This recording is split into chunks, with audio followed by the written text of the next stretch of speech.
Check this tree out. Isn't that crazy? Look at all those roots. Whoa. Don't ask me why I'm standing right underneath it, but I am. Pretty cool, huh? Hey, what's up? I'm here in Forest Park and gonna go for a run. Gonna take you with me. You may be wondering why I'm going for a run. It's because I'm old, and then when I hang out with you guys, like if I don't work out and stuff, I get injured. I go home and Mindy has to listen to me complain because I'm in pain, it hurts, like trying to play basketball. But really I want to take you guys on a journey with me today because we're going to talk a little bit about what Jesus means when he says that he's the light of the world. And so we're going to journey up to Pittock Mansion, which is about 1.5 miles from here uphill, and it'll be painful, and by the time I get up there you'll see I'll be all sweaty and nasty.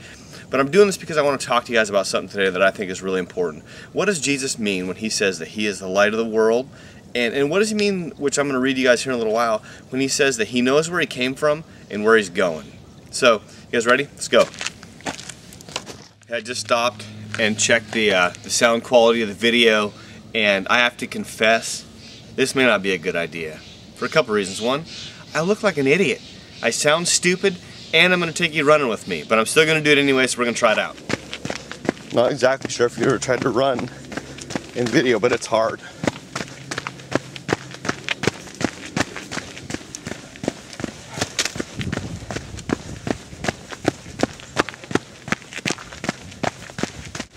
Alright, here we are at Burnside.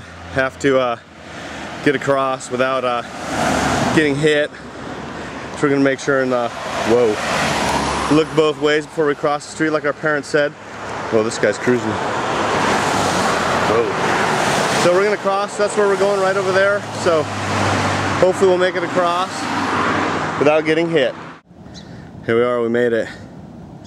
This is why I run up the hill.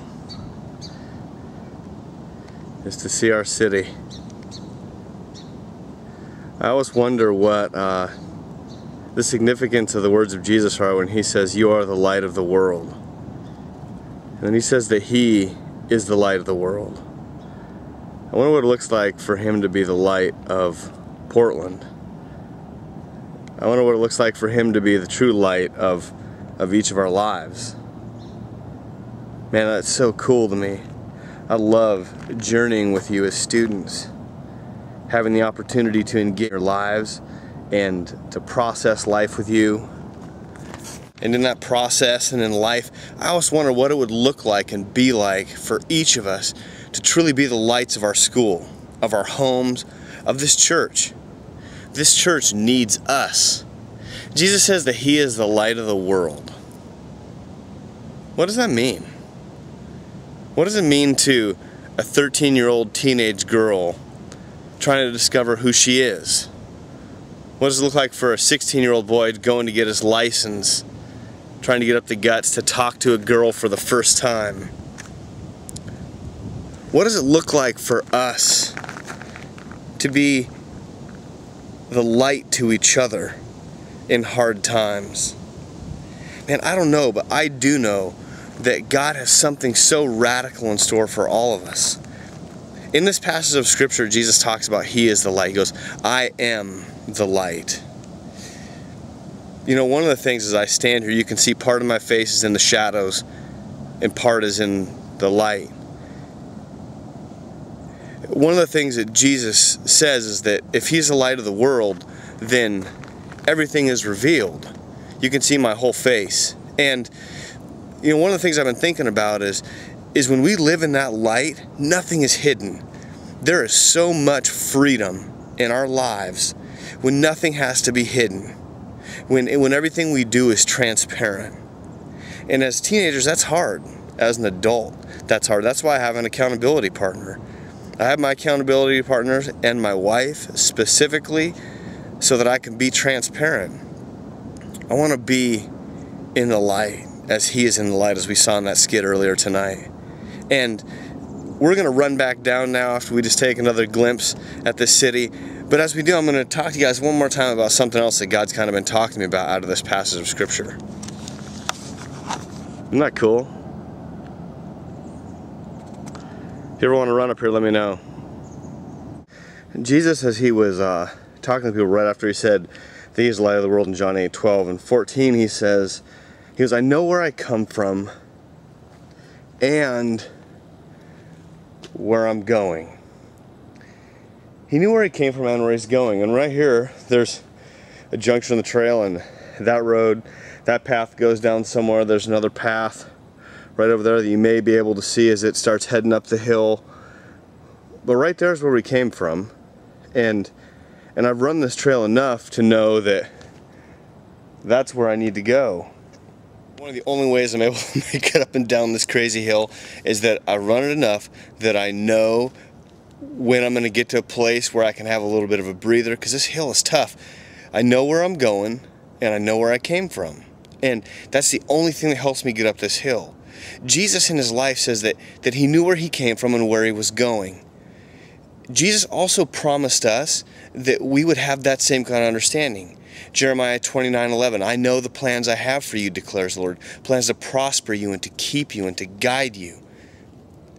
You see, as Jesus says he's the light of the world, that light not only means we can be transparent with each other, we don't have to hide things, it also means that God will help us to live lives with purpose, with direction.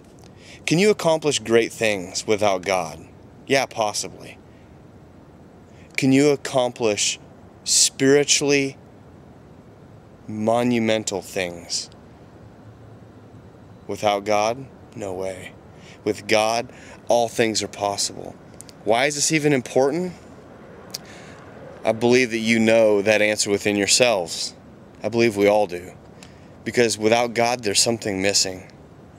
He says that he knew where he came from, and it says that he knew where he was going. I want us to be that kind of group, to know where we're coming from, to know where we're going.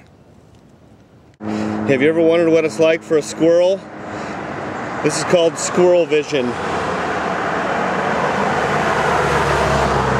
It's no wonder why those crazy little things are so indecisive. This is how they always look. Woo, woo. Car's coming.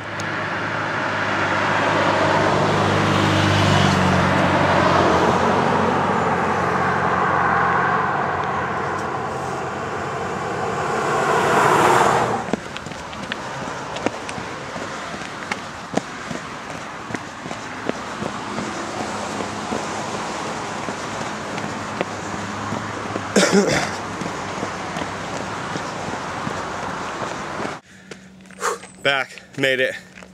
Nice work, everyone. At least for sticking with me for the trip. Wow. Anyways, hey, Jesus said that he is the light of the world. What does that mean for us tonight? What does it mean for you to be the light of the world? To not have to hide anything. For everything that you have and everything that you are, to be transparent before God and before those that you're meaningfully journeying with as Christians. In this youth group, what does it mean for us to know each other's journey, to encourage, to challenge, to truly know what's going on? I know a lot of you have things going on in your life that are huge. They're the biggest things you've ever had to deal with. Jesus says because he's the light, because everything is laid transparent before him, that he's ready to engage in everything in our lives, good and bad. You know, Jesus also said that he knew where he came from and where he was going. Where are you going? Where are you going in your life? Is it sports that's driving you? Which I love sports, there's nothing wrong with them. Maybe it's music or school, grades. Grades are driving your life. Jesus is the one who created you. And I really believe with all my heart, the only way for us really to experience freedom and to experience the depth of joy that God has for each of us is when we journey with him. And I know that he has taken my life and he's transformed and shaped me in ways that I could not have done without him. And I want that for each of you.